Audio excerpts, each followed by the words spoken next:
Hello and welcome to another Cars Ireland test drive. Today we'll be reviewing the new Opel Insignia GSi, a sporty rendition of the trusty hatchback that aims to put it up to the premium class, both in how it looks and how it drives. But before we go any further, if you're in the market for a new car or you're a regular to this channel and you don't subscribe yet, then why not do it now? We've got loads of great car content on the way and it would make me very happy.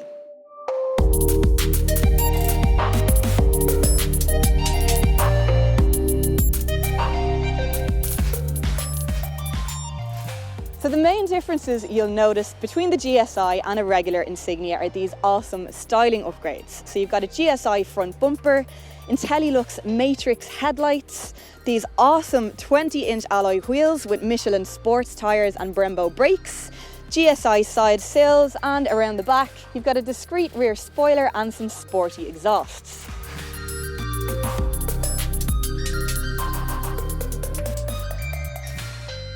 Under the hood of this one is a 2-litre bi-turbo diesel engine with a power output of 210 PS, 480 Newton meters of torque and a 0 to 100 kilometers an hour time of 7.9 seconds. And yes, there are more powerful sporty hatches in this segment, but the idea of the GSi is more about real, everyday, usable power rather than outright performance. So it's more about making your everyday driving more interesting rather than making the hairs stand up on your neck. It's also fitted with all-wheel drive as standard and an 8-speed paddle shift automatic gearbox. But before we take it on the road, I need to talk about these. Look at these seats. They are possibly the best and meanest looking things I've ever seen. They're called leather ergonomic AGR sport seats, designed to look like a Cobra and are actually really good for your back. So Opel take their orthopedic back stuff very seriously. So all of their seats are always really great and supportive, but these things are next level comfort. They're also electronically adjustable and heated so that you can fine-tune your driving position to exactly how you like it. This centre console is also great. You've got a nice clear screen, a large central volume control, and all the temperature controls fall easily to hand. You've also got some nice, neat storage options, and the quality in general is great. This IntelliLink infotainment system is one of the best and most straightforward there is to use, and the GSi comes with some really great high-tech features like dual zone climate control, sat-nav, Apple CarPlay, and Android Auto. It's also got a heated flat bottom steering wheel and even the back seats are heated. Let's check those out very quickly actually. It's very nicely finished back here too in this soft leather upholstery. There's plenty of headroom, plenty of leg room, and if you're only carrying 2 passengers back here, you've got a pull down centre armrest. So it's basically the same back here as it is in the standard Insignia, only this one has bum warmers. And it's the same story with the boot. It's still a handy 490 litres and it still has a handy hatchback opening, which would be great news for dog owners or anyone who needs to load pushchairs or sports equipment. They're just a lot easier to load, aren't they? So this is the 210 PS bi-turbo diesel, but there's also a 260 PS petrol version available.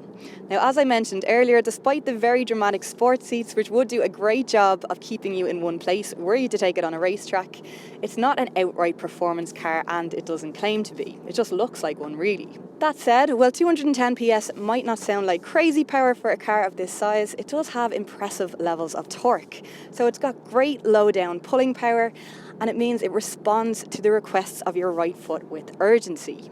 What really stands out with this car though is the handling, and I don't think Opel get enough credit for just how well some of their cars drive. Certainly their lower riding hatchbacks anyway. There's a great feeling of control over the chassis, the steering is sharp and responsive, and there's a good sense that the car is doing a lot of the work for you as regards adapting to different driving situations. There's also a drive mode select, which helps you have a bit more input there. It's nicely planted around corners and bends. The suspension does a great job of ironing out any not so great road surfaces. And these seats, did I mention that I really like these seats? If I had any niggles about the drive, it would be that the rear view visibility isn't great, and that is hampered further again by the lack of a rear wiper. And so on to the running costs, or in other words, the bad news, because they are pretty dreadful. This costs €750 a year to tax, which is about the same as a 2-litre petrol Golf R.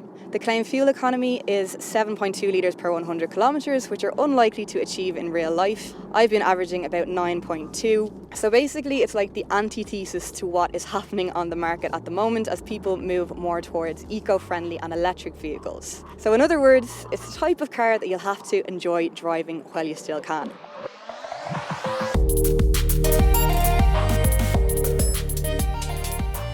If you're watching this review because you're getting it as a company car and someone else is picking up the tab, then great. I think you're really going to enjoy the bit of extra power and all the little luxuries that it comes with. Or if you're watching this 2 or 3 years down the line and considering it as a used buy, then great, go for it. It's likely to be a serious bargain at this stage. But as for recommending it right now to a private buyer, I'm just afraid there might be too many odds stacked against it.